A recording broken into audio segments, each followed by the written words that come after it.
ಕಾಂಗ್ರೆಸ್ ಸಮಿತಿಯ ವತಿಯಿಂದ ಅಖಿಲ ಭಾರತ ಕಾಂಗ್ರೆಸ್ ಸಮಿತಿಯ ಸೂಚನೆ ಮೇರೆಗೆ ಕರ್ನಾಟಕ ಪ್ರದೇಶ ಕಾಂಗ್ರೆಸ್ ಸಮಿತಿಯ ನಿರ್ದೇಶನದ ಮೇರೆಗೆ ಗ್ಯಾಸ್ ಬೆಲೆಯನ್ನು ಏಕಾಏಕಿ ಏರಿಸಿರ್ತಕ್ಕಂಥ ಕೇಂದ್ರ BJP ಸರ್ಕಾರದ ವಿರುದ್ಧ ನಮ್ಮೆಲ್ಲ ಜಿಲ್ಲಾ ಕಾಂಗ್ರೆಸ್ ಸಮಿತಿಯ ಮುಖಂಡರುಗಳು ಇವತ್ತು ಪ್ರತಿಭಟನೆಯನ್ನು ಮಾಡಿದ್ದೀವಿ. ತನ್ಮೂಲಕ ಕೇಂದ್ರ BJP ಸರ್ಕಾರ ಚುನಾವಣೆ ಬಂದಾಗ ರೇಟ್ ಇರಿಸ್ತಕ್ಕಂಥದ್ದು, ಚುನಾವಣೆ ಮುಗಿದ ಮೇಲೆ ರೇಟ್ ಏರಿಸ್ತಕ್ಕಂಥದ್ದನ್ನು ಮಾಡೋದ್ರ ಮೂಲಕ ಬಡವರು ಹೊಟ್ಟೆ ಮೇಲೆ ಹೊಡಿತಾ ಇದೆ. ಇದನ್ನು ನಾವು ಉಗ್ರವಾಗಿ ಖಂಡಿಸ್ತೀವಿ. ಆದಷ್ಟು ಬೇಗ ಈ ಗ್ಯಾಸ್ ಸಿಲಿಂಡರ್ನ ಬೆಲೆಯನ್ನು ಇಳಿಸಬೇಕು ಅಂತಕ್ಕಂಥ ಆಗ್ರಹವನ್ನು ಇವತ್ತು ಮಂಡ್ಯ ಜಿಲ್ಲಾ ಕಾಂಗ್ರೆಸ್ ವತಿಯಿಂದ ನಮ್ಮೆಲ್ಲ ಮುಖಂಡರ ಪರವಾಗಿ ಕೇಂದ್ರ BJP ಸರ್ಕಾರವನ್ನು ಆಗ್ರಹಿಸ್ತಾ ಇದ್ವಿ. ಬಹುಶಃ ನಾವೆಲ್ಲ ಬಹಳ ನಿರೀಕ್ಷೆಯಲ್ಲಿ ಕಾಯ್ತಾ ಇದ್ವಿ.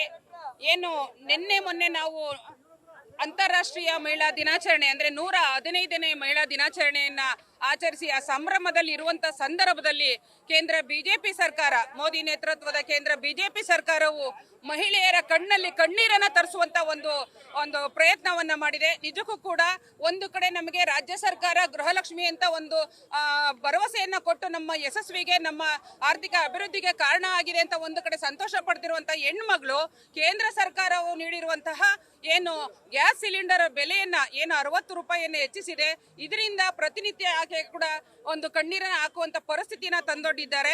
ಇದು ಮುಂದಕ್ಕೆ ನಿಜಕ್ಕೂ ಕೂಡ ಇದೊಂದು ಎಚ್ಚರಿಕೆ ಗಂಟೆ ಅಂತ ನಾನು ಮೋದಿ ಅವರಿಗೆ ಹೇಳಲಿಕ್ಕೆ ಬಯಸ್ತೀನಿ. ಯಾಕೆ ಅಂದ್ರೆ ಗ್ರಾಮೀಣ ಮಟ್ಟದಲ್ಲಿ ಅದರಲ್ಲೂ ಕೂಡ 90% ಇರುವಂತಹ ಗ್ರಾಮೀಣ ಮಹಿಳೆಯರು ಮತ್ತು ಬಡ ಜನರು ಇದಕ್ಕೆ ಒಳಗಾಗ್ತಾ ಇದ್ದಾರೆ.